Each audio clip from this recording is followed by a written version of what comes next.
All right, let's be real. We're all friends here. Opening night of the season, some good games. Largely been a struggle the opening couple weeks of the season. Turn on the TV, blowout. But I hope you got your sleep in because that all ends tonight, this weekend, next week. To straight fire on the schedule. The next 7 days, USC, Notre Dame, South Carolina, UCLA, Gamecocks, Iowa State.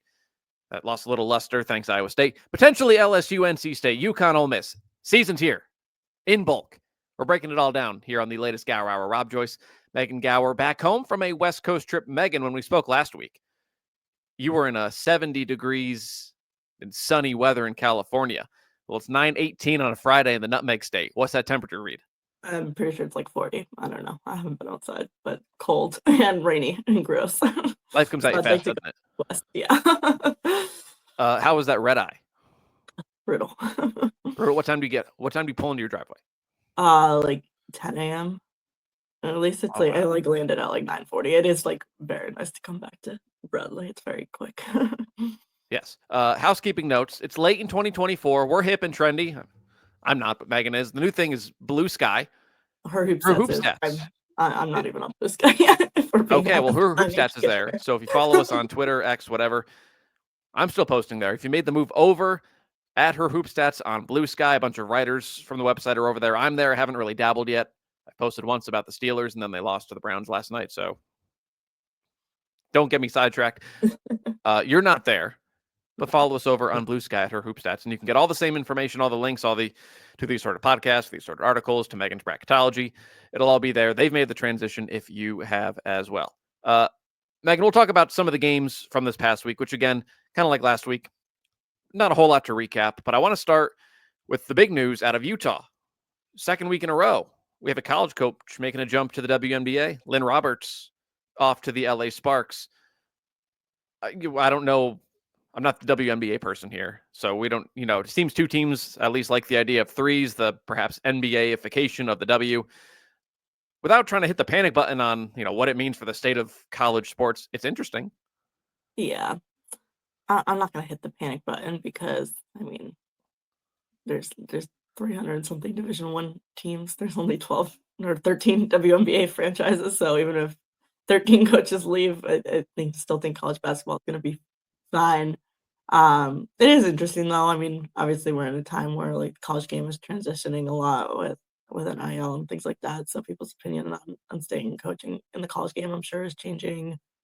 Utah in particular, also just a program in a big transition within the Pac-12 as well. So I don't know. This one feels a less surprising to me than the other one we talked about last week.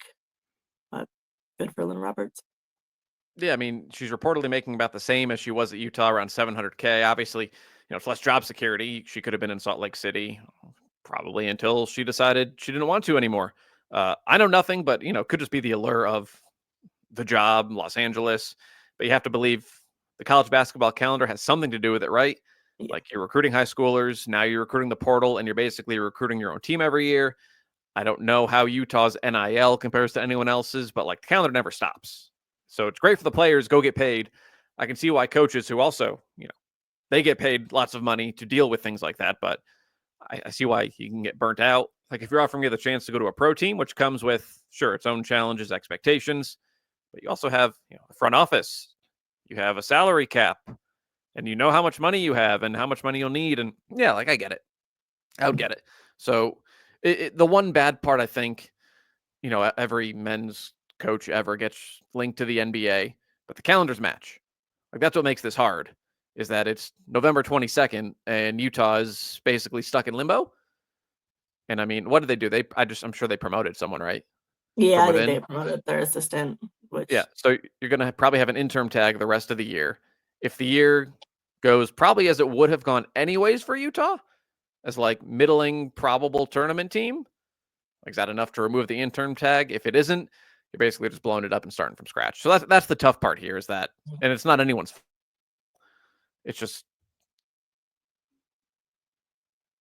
the way it works that November 22nd, you're kind of screwed for the whole year and maybe beyond.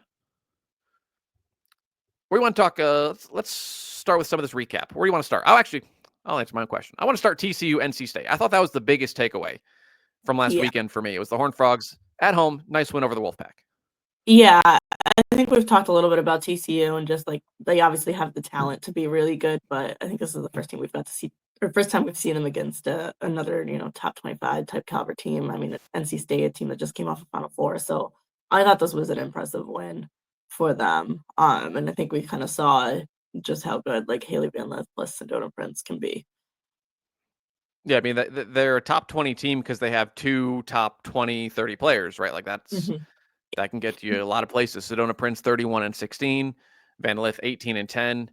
Prince has to be the constant, right? Like she might need to put up those kinds of numbers against the big teams, as unrealistic as that may sound. And Van Lith is what she is at this point, right? Like she had 18 points, very inefficient, 8 of 24, but 10 assists to 2 turnovers. That's great. She looks invigorated after, we're never going to know what actually went on behind the scenes in Baton Rouge, but it never worked. But she looks more like the player who was at Louisville than she was at any point in LSU. Yeah, I agree, and I think that's good to see. Clearly, she's kind of gotten her stride back here at TCU, so good for her. And I don't know if you saw the videos from after the game when she found out she got like the 10 assists, but she was clearly very happy with that after struggling kind of in that point guard position last season. So good for her. And yeah, I mean, this team has so much potential if they stay healthy, and I'm interested to see as we get into any other big games they have in the coming week, kind of what it looks like.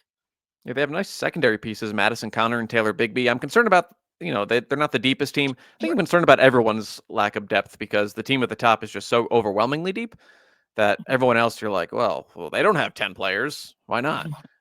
When that's the outlier. Other side of it, NC State, their post players aren't good enough. Until that gets fixed, they're not going to come even close to last year's heights. Beyond that, I don't really have a whole lot. Yeah, I agree. I feel like Sedona Prince exactly exposed them inside, and that's going to continue happening when they play teams that have a good post player. Which, the deeper you get in the tournament, the better the post players get. Just go down the list of the top 12 teams, and they all have very good to excellent to All-American caliber post players. Isaiah James off the bench was interesting. I mean, Brooks, Rivers, and Zamaria Jones scored 65 of their 73 points. So that means you're getting 8 points from your front court. It's not enough. Not a whole lot of exciting things over the week. Did you catch UConn, North Carolina, or were you at an airport? I watched it afterwards. I did watch it. I just recorded it. I mean, obviously not the biggest story with UConn this week. We'll hit on Geno in a second. Paige Beckers is good. I think we knew that. Sarah Strong is going to be really good. And we'll see how long it takes AZ Fudd, who made her return Wednesday, to get back in the swing of things. My takeaway mostly from the win over the Heels was that Sarah Strong will have to be a lot more like Juju Hidalgo and then freshman Paige than your typical just good freshman. I think if UConn's going to win it all. Like she can't just be good. She has to be All-American good almost now, which might not be fair, but I think that's what has to happen. I agree. I think they need her to be playing at a super high level for this team to win it all. Clearly, she's been kind of the number 2 so far for this team. It feels like it's been Paige and then it's been Sarah Strong. I mean, the good news is she's been really good to start already. So I think that's a positive sign. She was good in the UNC game. She was fantastic against FDU. I know it's FDU, but she was still fantastic against FDU on Wednesday. And some of those shots started falling too for her on Wednesday. I think that's the threes start going down. I think that changes her game a lot as well. And she hit, I think, 4 of them in the second half on Wednesday. But she does a little bit of everything for them. I've been really impressed with her so far.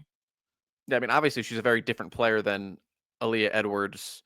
Even, coming in, she wasn't a true post player, but she's basically replicated, for the most part, Edwards' numbers, scoring, and not quite rebounding, but close enough.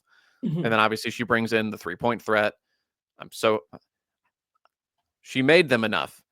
I'm very excited to not see 17-foot Aaliyah Edwards jumpers anymore.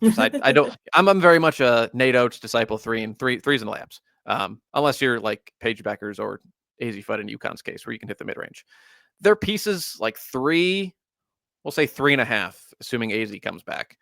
3.5 through 9. I just don't think they're as good as the other upper echelon teams, which is why I think Strong needs to be so good. We'll hit on UConn in a second because I want your takes from being in the building on Wednesday. But North Carolina, I said last week, I don't know who their go-to scorer is. Well, now I know even less. Maddeningly inconsistent again, I think, which is just going to be the MO of the team. Yeah, I didn't have a lot of takeaways from that game from UNC. It's kind of what I expected from them. Yeah, I mean, they'll get someone in ACC play. They'll get a couple of teams. They'll be in and out of the top 25, probably in the 20s for most of the year.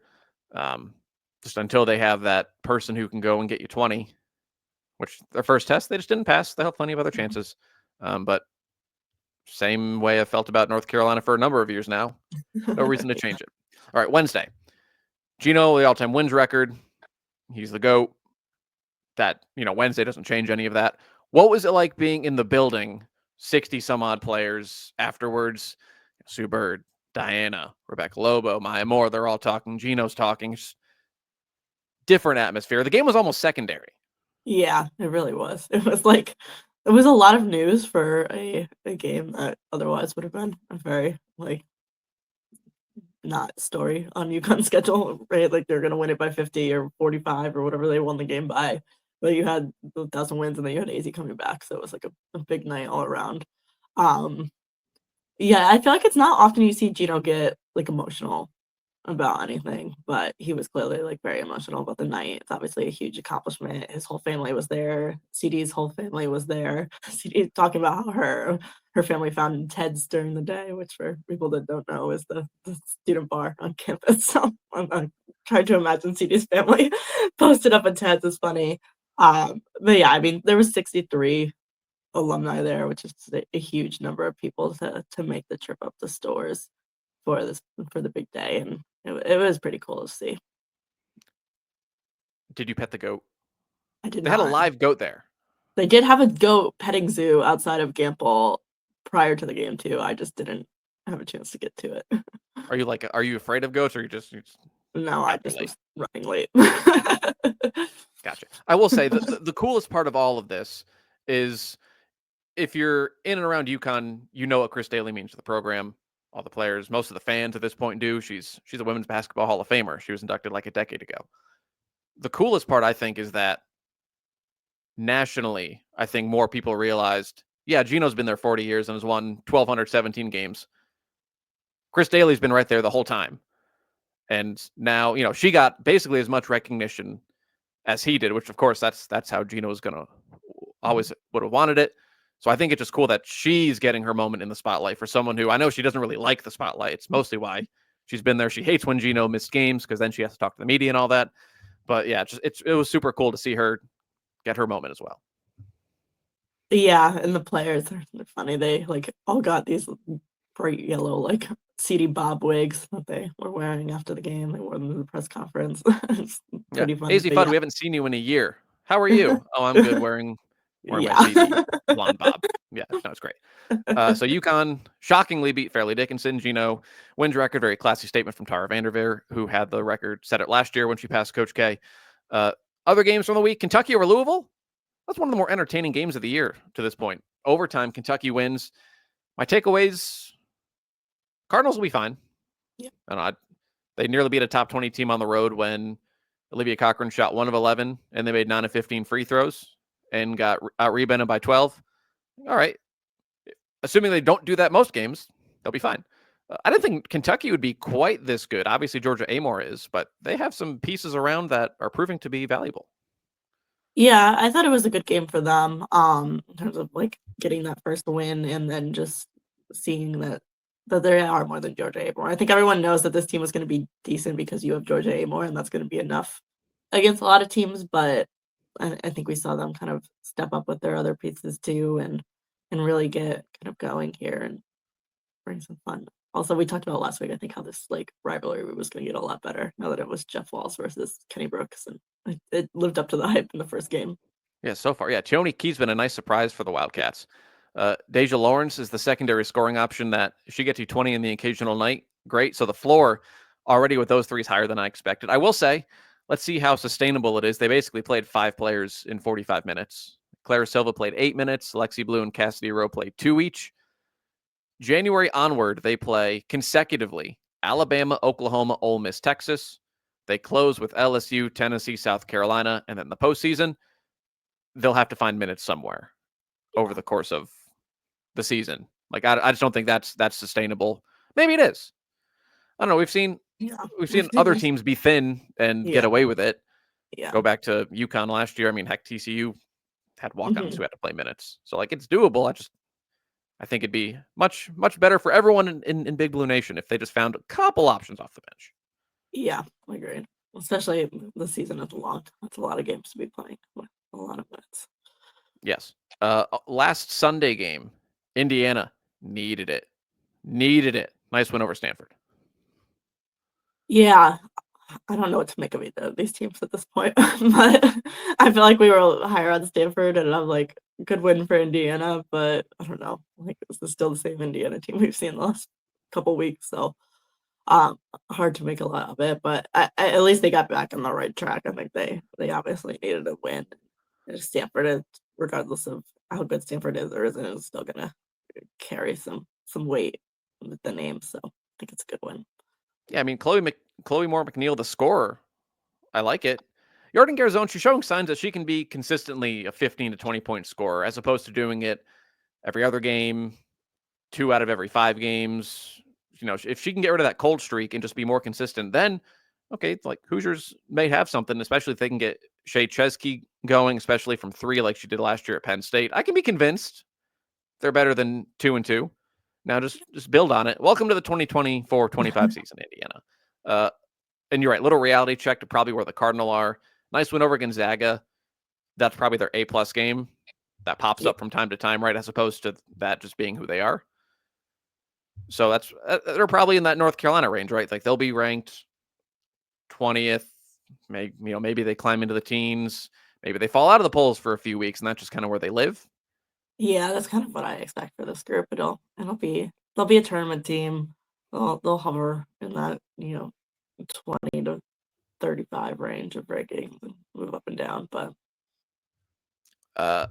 Midweek, not a whole lot happened in the midweek. And then while Megan is not petting goats at Gamble, Iowa State on the road at Northern Iowa Wednesday, the big takeaway. Panthers won handily in this one. It was close the first 2 quarters and most of the third. Then the Panthers used a big third quarter run, and that was that. What are your takeaways from that? Because I have a couple. I have a couple too. I mean, UNI is a good team, right? Like this isn't they didn't lose to East West nobody team that we would never talk about. I do think UNI is a good team, and like they play these like Iowa rivalry games. I think every year, right? All the Iowa teams kind of play each other. Yeah, So that Iowa, these are every yeah, sport, that's like the one thing that Iowa yeah. does better than everyone and they all play each other. It's not just a women's basketball thing, but yes, continue. Yeah, so, like, it's not a awful loss, obviously, like, if you think they're a top 10 team, it's not great, but, like, this isn't, like, a horrible loss.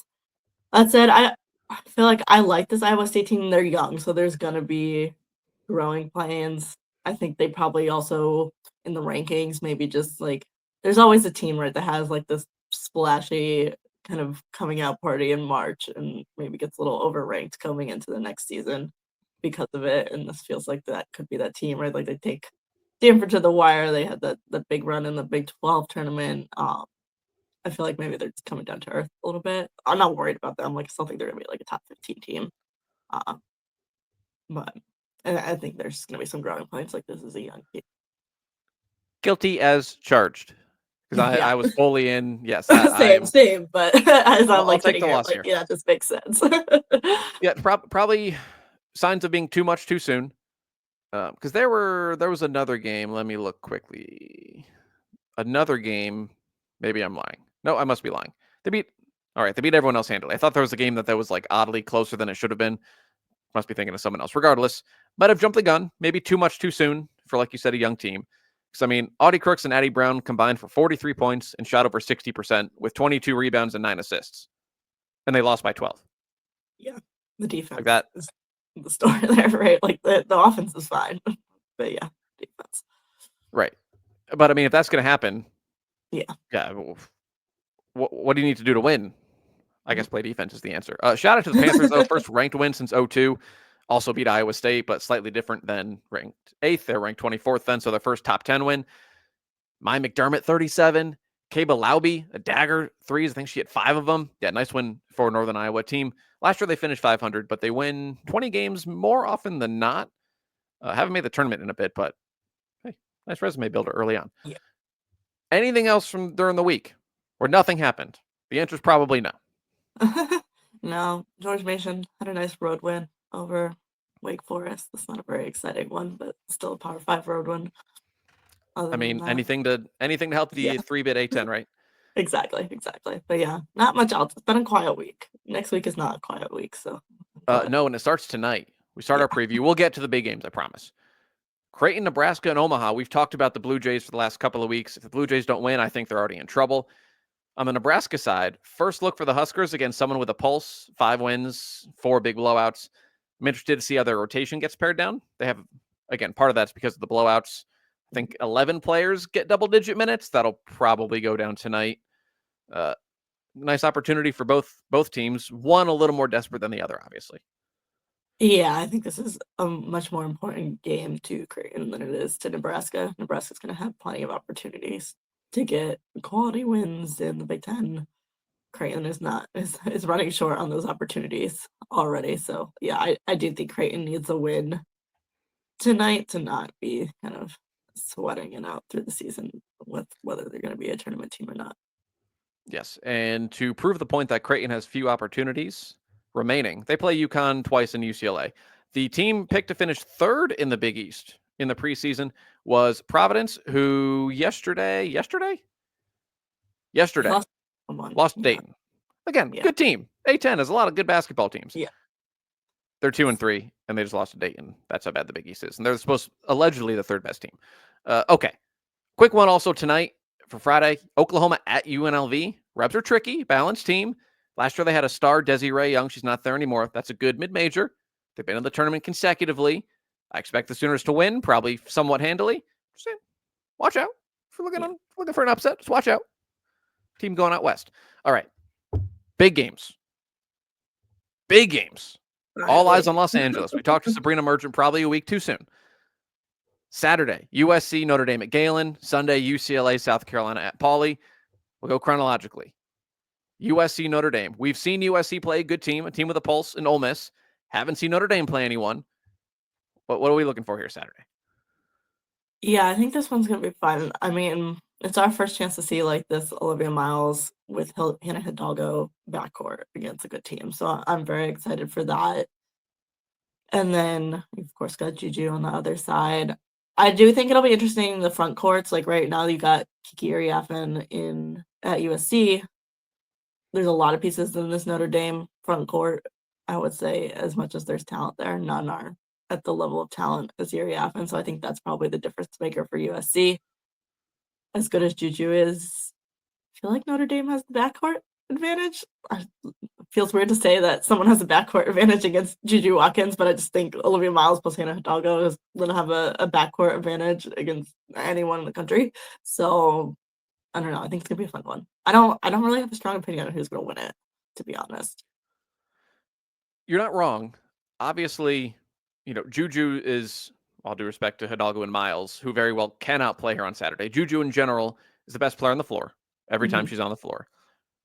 However, the unquestioned 2, 3, and probably 4th best guards on the floor, including Sonia Citron, are all Notre Dame players. I will say Notre Dame has the most pleasant surprise maybe thus far in the nation. I mean, again, they haven't played anyone. We know Miles and Hidalgo were good, and they've won every game by, a billion points. Their biggest bugaboo last year, and the biggest question mark coming into this year, was the front court. They just weren't overly big.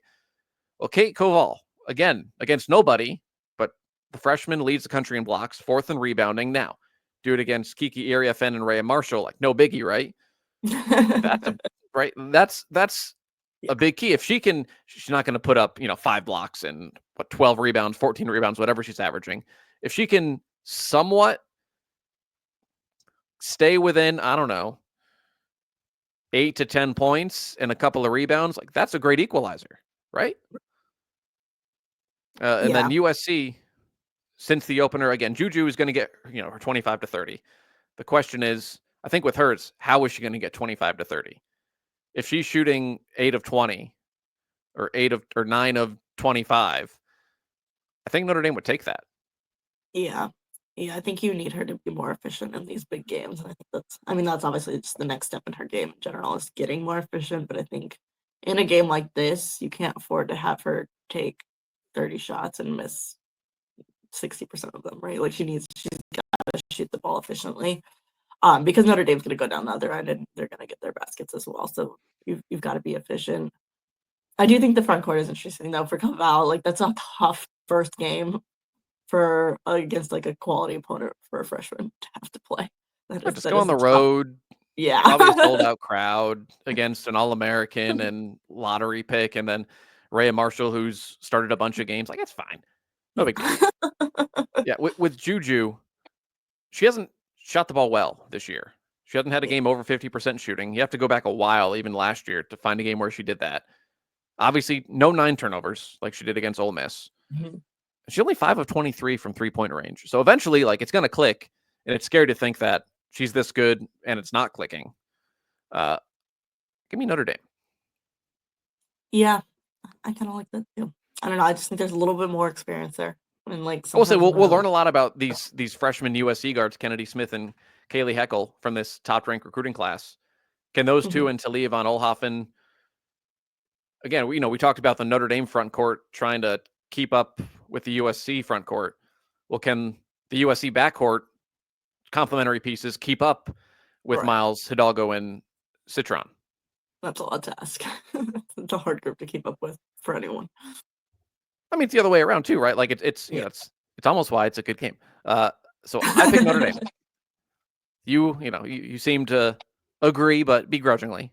Yeah. What takes us to Sunday?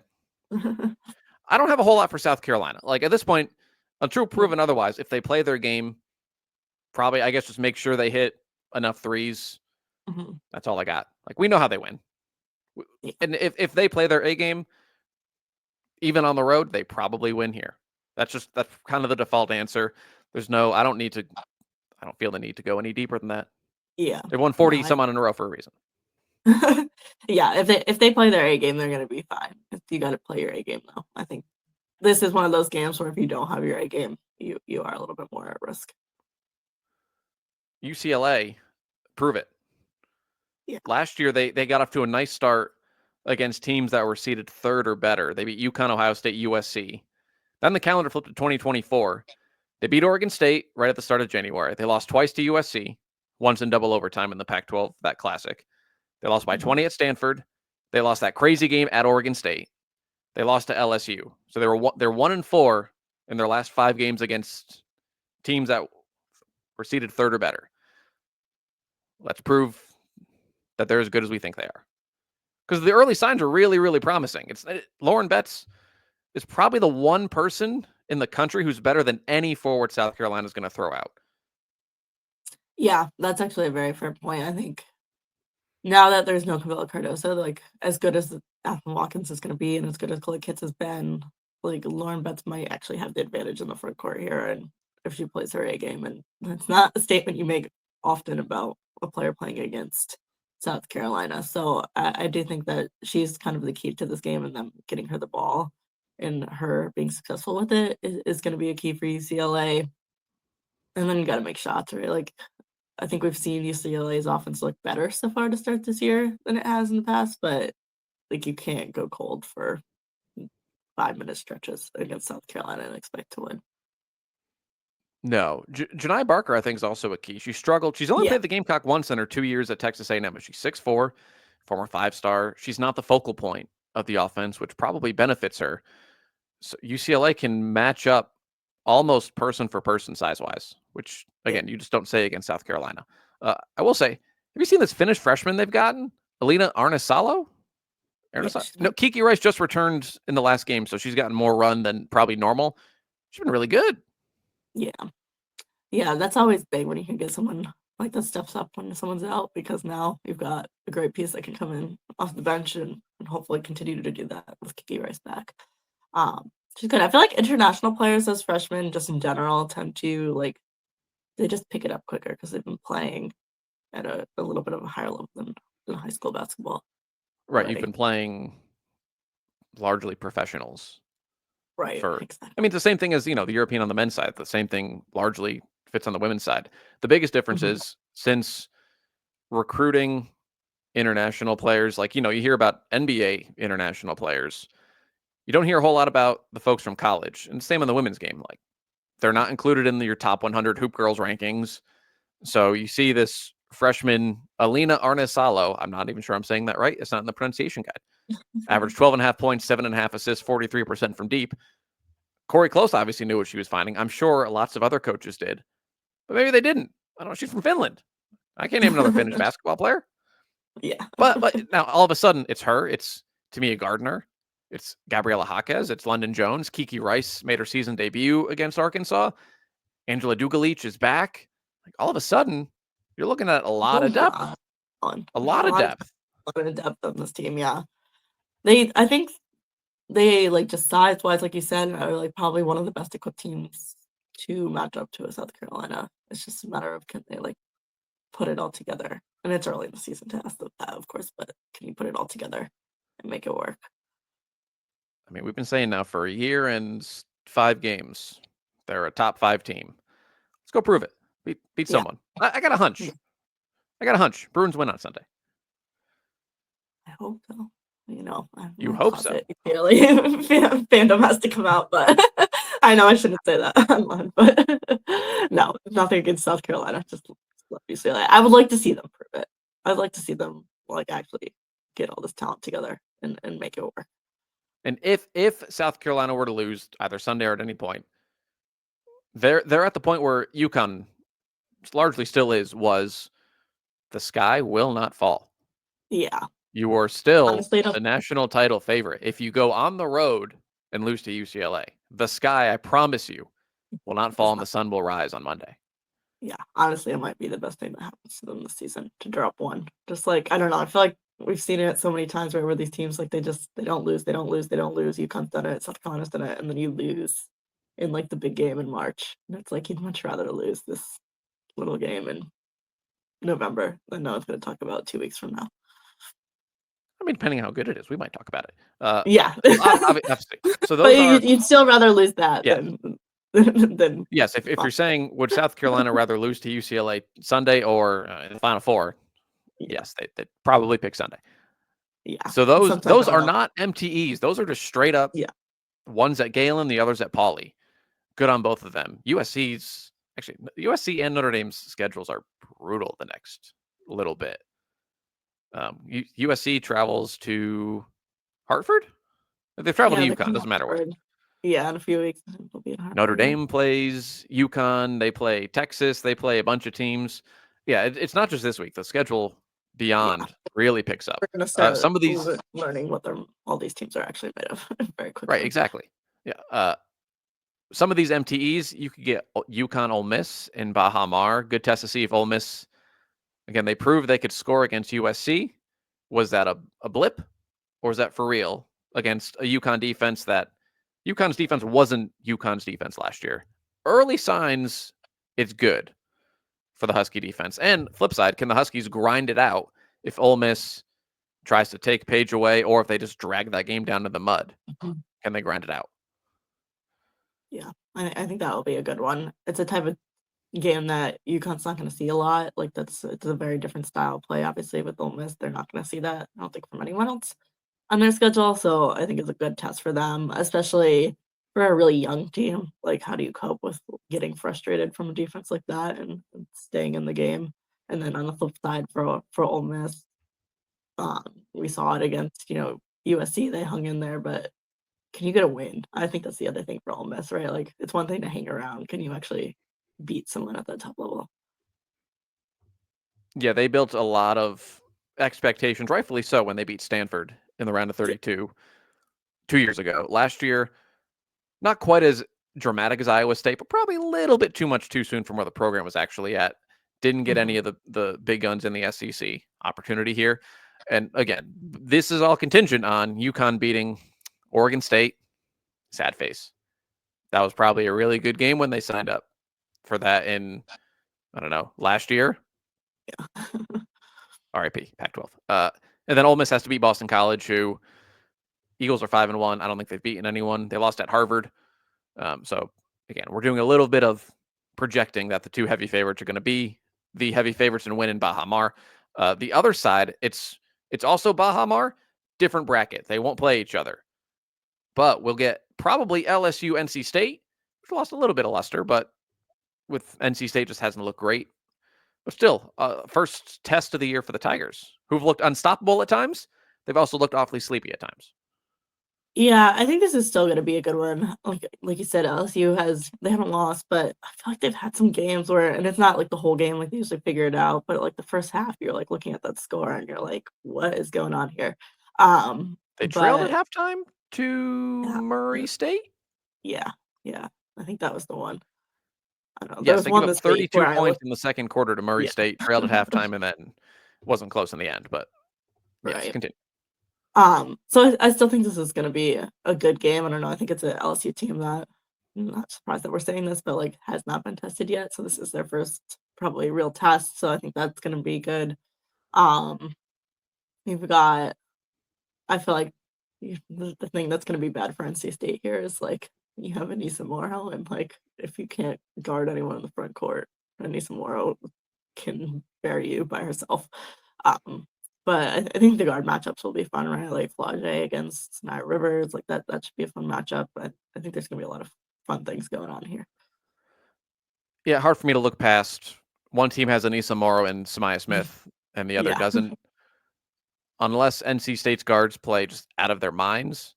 And admittedly, like LSU has the ability to score 35 points in a quarter. They did it this year. They also have the ability to give up 30 points in a quarter.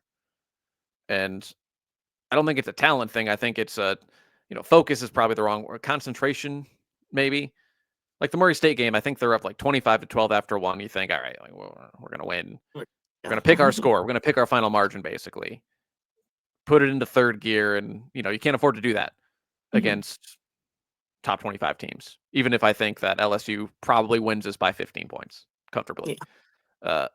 The other big game before we meet again next week, lost a lot of luster after Wednesday, but South Carolina, Iowa State in Fort Myers. I will say, if Cyclones want a chance, they just have to get something from folks not named Brown and Crooks. Yeah, agreed. I think those two, they're going to hold their own, but like you're not going to outplay Ashlyn Watkins and Chloe Kitts probably. So you gotta get pieces from other folks on the floor. Yeah, what South Carolina does, they take away what you do best, like no matter what it is. For Iowa State, that's on the interior. You just said it. You're not better than South Carolina on the interior. So can Kenzie Hare, Emily Ryan, anyone off the bench, can you step up? And then obviously don't give up however many threes Northern Iowa hit. I think it was 12. It might have been more, which South Carolina can do. Yeah. I mean, it's even against if they're not top, there won't be a top 10 team when they meet. But outside of probably the top 5 or 6 teams, if South Carolina, you need South Carolina to play their C game. That's all it is.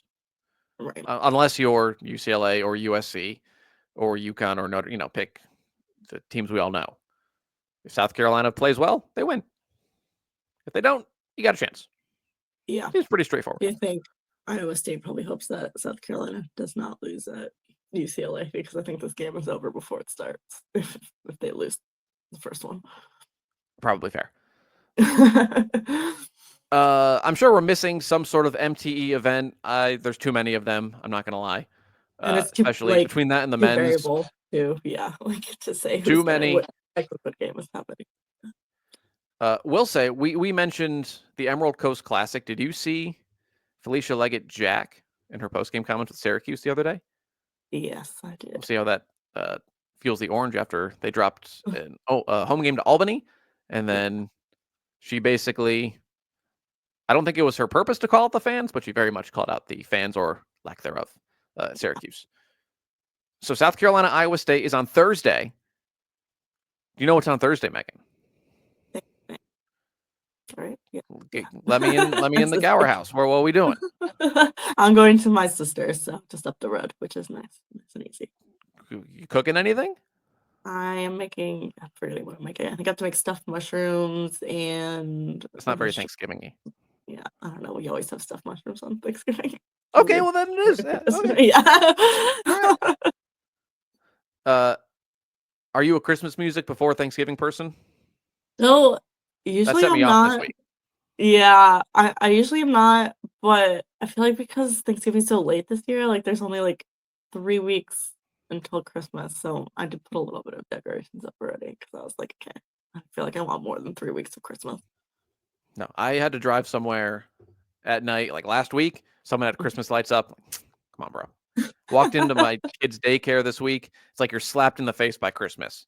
No. Yeah. I will No. say I tried to go to the store like on like the Marshalls on like the weekend last weekend, and I was like, oh, it had started. Like you couldn't even like walk around. I was like, I can't do this. Yeah, no, can't do it. Well, Megan, enjoy Thanksgiving. Enjoy your stuffed mushrooms. Follow us on Twitter. Follow me on Blue Sky. I haven't done anything, but go follow us. Go follow her hoop stats. Megan, have a happy Thanksgiving. We'll talk next Friday. You too.